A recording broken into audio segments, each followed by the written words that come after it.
သတင်းပရိသတ်အားလုံးမင်္ဂလာပါခင်ဗျာကျွန်တော်တို့သတင်း channel မှာဒီကနေ့ဇူလိုင်လ1ရက်နေ့နောက်ဆုံးရထူးခြားသတင်းများကိုတင်ဆက်ပေးသွားမှာဖြစ်ပါတယ်မိဘပြည်သူတို့မနက်ခင်းဖုံးဖွင့်လိုက်လို့တွေ့ရတဲ့သတင်းကောင်းစင်တွေ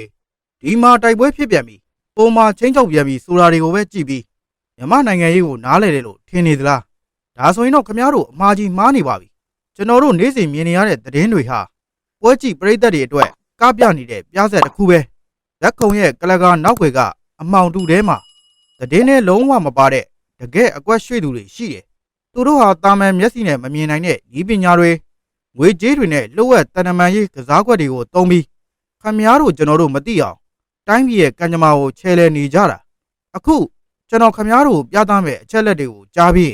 ခမည်းတော်နေ့စဉ်ဖတ်နေရတဲ့သတင်းတွေကိုကြည့်တဲ့အမြင်ကွာသွားလိမ့်မယ်စင်သစ်ဖြင့်ကလကာနောက်ွယ်ကအမှောင်တူတွေကိုအတူတူလိုက်ခဲ့ကြစို့ကဲကျွန်တော်တို့ပထမဆုံးအစနာကိုစပြီးလိုက်လံစုံစမ်းကြည့်အောင်သတင်းစာမျက်နှာတွေပေါ်မှာတော့မကွေးတိုင်းမြိုင်မြို့နယ်တွင်းမရွာနားမှာစစ်ကောင်စီရဲ့ MI-17 စစ်ဘက်ဆိုင်ရာရဟတ်ယာဉ်တစ်စီးကိုတော်လှန်ရေးတပ်တွေက FPV drone 2 စီးနဲ့ပစ်ချလိုက်တယ်လို့ရိုးရိုးလေးပဲပါပါတယ်ဒါပေမဲ့ဒီအချက်လက်ရဲ့နောက်ွယ်မှာခမည်းတော်သတိမထားမိတဲ့မျက်စိရှံသွားတဲ့လှုပ်ဝက်ချက်တွေအများကြီးရှိနေတယ်ပထမဆုံးမေးခွန်းကစစ်ကောင်စီဟာဘာကြောင့်အဲ့ဒီ MI-17 ရဟတ်ယာဉ်ကြီးကိုတုံးပြီးတွင်းမရွာတဲကိုလက်နက်တွေရိတ်ခါတွေနဲ့စစ်ကူတွေကိုအသေးအံလာပို့ရတယ်အဖြေကရှင်းပါတယ်ရေပြင်မှာရှိတဲ့စစ်ကောင်စီရဲ့ထောက်ပံ့ရေးလမ်းကြောင်းတွေ logistic line အားလုံးဟာတော်လှန်ရေးတပ်တွေရဲ့ကြားဖြတ်တိုက်ခိုက်မှုကြောင့်လုံးဝလီဖြတ်နေလို့ပဲရေပြင်ကနေကားနဲ့သွားရင်လမ်းမှာအပိုင်းပိုင်းပြတ်မဲ့အတူတူသူတို့မှရှိရဲ့နောက်ဆုံးလက်နက်ဖြစ်တဲ့ဝေဟင်လမ်းကြောင်းကိုမတက်တာပဲသုံးခဲ့ရတာဒါပေမဲ့အဲ့ဒီဝေဟင်ခံတပ်ကြီးဟာလည်းလုံခြုံမှုမရှိတော့ဘူးဆိုတာကိုဒီဖြစ်ရကတက်တည်ပြလိုက်တယ်ဒီနေရာမှာစုံတော့တယောက်ရဲ့မျက်လုံးနဲ့သေချာကြည့်အောင်တော်လှန်ရေးတပ်တွေထုတ်ပြန်လိုက်တဲ့ဗီဒီယိုဖိုင်ကိုနေပြည်တော်စင်ရုံးချုပ်ကဤပညာအဖွဲ့တွေ frame အလိုက်အသေးစိတ်ဖြတ်တောက်ပြီးစစ်ဆေးခဲ့ကြတယ်သူတို့ဘာကိုရှာတွေ့သွားလဲဒရုန်းမောင်းနေတဲ့ရဲဘော်ရဲ့လက်ထဲကမော်နီတာဟာတရုတ်နိုင်ငံထုတ်ဟော့အိုင်းအမျိုးအစားဖြစ်နေတာကိုကွက်ကွက်ကွင်းမြင်လိုက်ရတာပဲဒါဟာနေပြည်တော်အတွက်ဘာကြောင့်အကြီးကျယ်ထိတ်လန့်စရာဖြစ်သွားရလဲဆိုရင်အမေရိကန်ဒေါ်လာတန်းချီတန်တဲ့ရုရှားစီကအသေးလဲဝယ်ထားရတဲ့ MI-17 ရဟတ်ယာဉ်ကြီးကိုဖြိုချလိုက်တဲ့လက်နက်ဟာတရုတ်ပြည်ကလာတဲ့တစ်စီးကိုဒေါ်လာ2000ဝန်းကျင်ပဲရှိတဲ့အပိုပစ္စည်းတွေနဲ့စင်တင်ထားတဲ့ရက်ပတ်သုံးနည်းပညာဖြစ်နေလို့ပဲနေပြည်တော်ရဲ့စစ်ဘက်ဆိုင်ရာအရေးပေါ်အစည်းအဝေးခန်းမတွေကလှုပ်ဝက်ချက်တွေကိုကျွန်တော်တို့လှန်ပြရရင်စစ်ဗိုလ်ချုပ်တွေကအချင်းချင်းအပြစ်တင်စကားများခဲ့ကြတယ်ငါတို့ဝယ်ထားတဲ့ drone ဖြတ်တောက်ဆက်ဂျမ်မာတွေကဘာလို့အလုံးမလုံးတာလဲလို့အော်ဟစ်မေးမြန်းတဲ့အခါဒီပညာအရာရှိတွေပေးတဲ့အဖြေကပိုလို့တောင်ထိတ်လန့်စရာကောင်းနေတယ် FPV first person view drone တွေဟာတာမန်ကင်မရာ drone တွေလို့မဟုတ်ပဲလိုင်းနှုန်း frequency ကိုစက္ကန့်ပိုင်းအတွင်းအရှင်ပြောင်းလဲနိုင်တဲ့အတွက်စစ်တပ်ကသုံးနေတဲ့ဂျမ်မာတွေကလိုင်းဖြတ်ဖို့နေနေသာသာဖမ်းလို့တော့မမိပါဘူးတဲ့ဒီမှာတင်စစ်ကောင်စီကချက်ချင်းနိုင်ငံခြားရေးလမ်းကြောင်းကနေတစ်ဆက်တရုတ်အစိုးရစီကိုကန့်ကွက်စာပို့လို့တာပဲဒီဟော့အိုင်းမော်နီတာတွေ FPV အပိုပစ္စည်းတွေဟာတရုတ်မြန်မာနယ်စပ်ကိုဘယ်လိုလမ်းကြောင်းတွေကနေဝင်နေတာလဲဒါတွေကိုတင်းတင်းကြပ်ကြပ်ထိန်းချုပ်ပေးပါဆိုပြီးအတနာခံတဲ့ပုံစံမျိုးနဲ့တောင်းဆိုခဲ့ရတယ်ဒါပေမဲ့ခင်ဗျားတို့တွေးကြည့်ဘူးလားကီလိုမီတာထောင်ချီရှည်လျားတဲ့တရုတ်မြန်မာနယ်စပ်မြင်းပေါ်မှာတရုတ်အစိုးရတရားဝင်ပိတ်ဆို့ထားတဲ့ဆိုတဲ့ကြားကနေဒီလိုနီးပညာအစိပ်ပိုင်းတွေဟာတော်လန်ရေးတပ်တွေရဲ့လက်ထဲကိုဘယ်လိုနီးလန်းတွေနဲ့အချိန်ကိုက်နေရာကိုက်ရောက်ရှိနေတာလဲဒါဟာတရုတ်အစိုးရမျက်ကွယ်ပြုထားတဲ့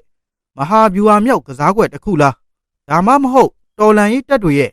ကလကာနောက်ွယ်ကထောက်ဖို့ကိုရက်တွေကပဲစစ်ကောင်စီတဲ့ပို့ပြီးပါးနယ်နေလို့လားဆိုတာကတော့ခမားတို့စဉ်းစားကြည့်ဖို့ပဲဖြစ်ပါတယ်အခုကျွန်တော်တို့ဒုတိယမြောက်လှုပ်ဝက်ချက်ဖြစ်တဲ့နေပြည်တော်ရဲ့နိုင်ငံရေးပြဆက်ရုံစီကိုဥတီလိုက်ရအောင်တည်င်းထဲမှာတော့အကျန်းဖက်မင်းအောင်လှိုင်ကငင်းငင်းဖိတ်ခေါ်ထားတာကိုမလားရင်လုံးတင်လုံးထိုက်တာဆက်လုပ်မယ်လို့ခက်ကြုံချင်းချောက်ထားတယ်သူ့ရဲ့ပြောရေးဆိုခွင့်ရှိသူခိုင်ခိုင်ဆိုးကလည်းတိုင်းပြည်မဖွင့်ပြိုးတာငင်းငင်းမရှိလို့စီလုံးညီညွတ်မှုမရှိလို့ဆိုပြီးအပြစ်အားလုံးကိုတော်လန်ရေးအင်အားစုတွေစီပုံချပြသွားတယ်ဒါပေမဲ့ဒီပြဆက်ရဲ့ကလကာနောက်ွယ်မှာတကယ်အမှန်တရားကလုံးဝပြောင်းပြန်ဖြစ်နေတယ်မေးအောင်လှိုင်ဟာအင်အားကြီးလို့လေတံမာနေတာမဟုတ်ဘူးရေပြေစစ်မျက်နှာတွေမှာတက်ရင်းလိုက်တက်မလိုက်ပြိုလဲနေပြီးစစ်အင်အားပြုံးတိမှုတန်းကိုအလူးလဲခံနေရလို့နိုင်ငံရေးကစားကွက်နဲ့အချိန်ဆွဲဖို့ထွက်ပေါက်ရှာနေတာသူတို့ချမှတ်ထားတဲ့ငြိမ်းချမ်းရေးမူ6ချက်ကိုသေချာကြည့်ပါ2008ဖွဲ့စည်းပုံကိုလိုက်နာရမယ်တို့တာဝန်အရေး3ပါးကိုလက်ခံရမယ်ဆိုတဲ့အချက်တွေဟာ တော်လိုင်းတက်တွေလုံးဝလက်ခံမှာမဟုတ်ဘူးဆိုတာသူတို့ကြိုသိပြီးသားကြိုသိရနဲ့ဘာလို့ဒီလိုပွဲထုတ်နေရလဲ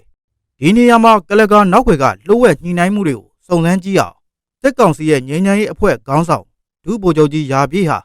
အဖွဲ့ဝင်တွေနဲ့အတူတိုင်းရင်းသားလက်နက်ကိုင် EAOS ချို့စီကိုလေရင်မြန်တွေတိုးတိုးတိတ်တိတ်စီးပြီးအလို့သဘောသွားရောက်တွေးဆုံနေရတယ်အဲ့ဒီလှုပ်ဝက်စပွဲဝိုင်းတွေပေါ်မှာပြောပြခဲ့တဲ့ဒိုင်ယာလော့တွေကသတင်းတွေကလေသံနဲ့လုံးဝကွဲပြားတယ်ခမားတို့အနေနဲ့ NUG နဲ့ PDF တွေကို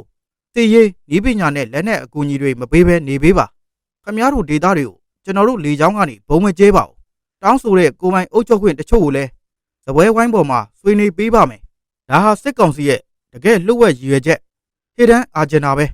သူတို့ဟာတိုင်းရင်းသားလက်နက်ကင်တွေနဲ့မြေပြင် PDF တပ်ဖွဲ့တွေကြားမှာရှိနေတဲ့မဟာမိတ်ဆက်ဆံရေးကိုသွေးခွဲဖို့ကြိုးစားနေတာ EAO တွေကိုအပြစ်ခတ်ရက်စဲရေးအောက်ဆွဲသွင်းနိုင်ရင် PDF တွေကိုတပွဲချင်းစီလိုက်လံချေမှုန်းနိုင်မယ်လို့နေပြည်တော်ကတေနကပြူဟာဆရာကြီးတွေတွက်ချက်ထားကြတယ်တစ်ဖက်မှာလည်းလှုပ်တဲ့လှုပ်ထိုက်တာဆက်လုပ်မယ်ဆိုတဲ့စကားလုံးဟာပြည်သူတွေကိုတစားကန်လုပ်ပြီးချင်းချောက်တဲ့စကားပဲအကယ်၍ခမားတို့ငါတို့ခေါ်တဲ့ငိမ့်ငိမ့်စပွဲဝိုင်းကိုမလာရင်ငါတို့ရဲ့ရှေ့တန်းတက်တွေပြိုလဲသွားတဲ့အခါရုပ်ပြတွေကြေးရွာတွေကိုလေချောင်းကနေကမ်းတက်ချက်မရှိဘုံကျဲဖျက်ဆီးပစ်မယ်ဆိုတဲ့လှုပ်ဝက်မက်ဆေ့ကိုပေးလိုက်တာသတင်းတွေရဲ့အပေါ်ယံလေသံတွေဟာငိမ့်ငိမ့်ဖြစ်ပေမဲ့ကလကာနောက်ွယ်ကတကယ်အနှစ်သာရကတော့သွေးခွဲခြင်းအချိန်ဆွဲခြင်းနဲ့အရက်ဆက်ဆုံးတုံ့ပြန်ဖို့ပြင်ဆင်ခြင်းဆိုတဲ့စိုးဝါးတဲ့ကစားကွက်ကြီးပဲဖြစ်နေပါတယ်အခုခမားတို့ကိုစေရေးမြေပုံရဲ့အလှည့်ပြောင်းနေရာနှစ်ခုစီခေါ်သွားမယ်ပထမတစ်ခုကရန်ကုန်ပြည်လန်းပေါ်ကပဲခူးတိုင်းမင်းလာမြို့နယ်ညာတန်းရွာစစ်တပ်ဂိတ်ဇူလိုင်1ရက်မနေ့အစောပိုင်း3နာရီမှာတော်လန်ရေးပူပေါင်းတပ်တွေကဝင်မွေသွားတယ်စစ်ကောင်စီဘက်ကအလောင်းတွေကိုလူနာတင်ကားတွေနဲ့လာသေးရတဲ့အထိနာသွားတော့မနေ့4နာရီခွဲမှာလေချောင်းပစ်ကူကိုအသေးအတန်တုံးလိုက်ရတယ်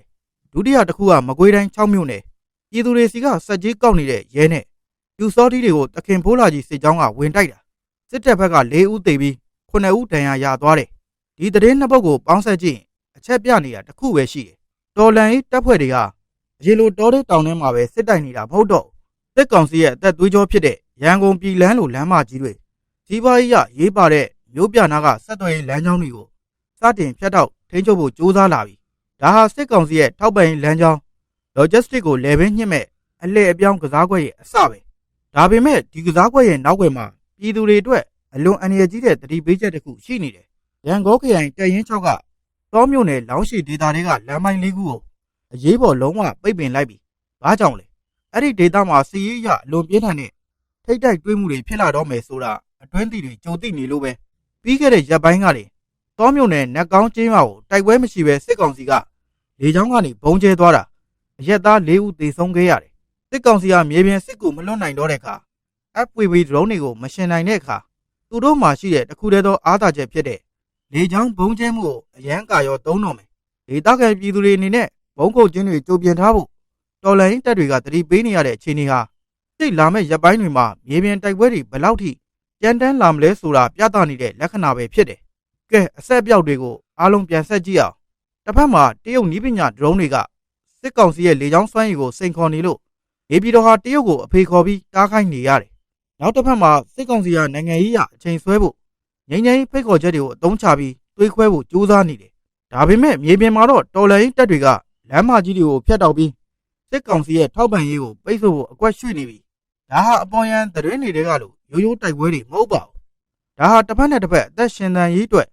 နောက်ဆုံးပိတ်အိတ်သွန်ဖာမောက်ကစားနေကြတဲ့အစစ်မြစ်စစ်တူရင်ကစားခွက်ကြီးဖြစ်ပါတယ်ပွဲကတော့ပိုပြီးပြင်းထန်လာဖို့ပဲရှိတော့တယ်ကျွန်တော်ရဲ့အတွင်းသိစုံတော့သူတည်နာအရစစ်ကောင်စီရဲ့ချင်းချောက်မှုတွေဟာသူတို့ရဲ့နောက်ဆုံးနေဝင်ချိန်ကိုဖုံးကွယ်ဖို့ကြိုးစားနေတာလားဒါမှမဟုတ်တော်လန်ရေးတပ်တွေရဲ့ FPV ကစားကွက်ကပဲနေပြည်တော်ရဲ့တကားဝကိုအရင်ရောက်သွားမလားဆိုတာစောင့်ကြည့်ရတော့မှာပါခင်ဗျားတို့ကဘလို့ထင်ပါသလဲ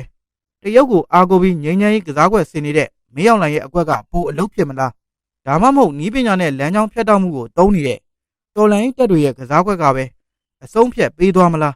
းခင်ဗျားတို့ရဲ့အမြင်ကိုအောက်က comment မှာရေးပေးခဲ့ကြပါဦး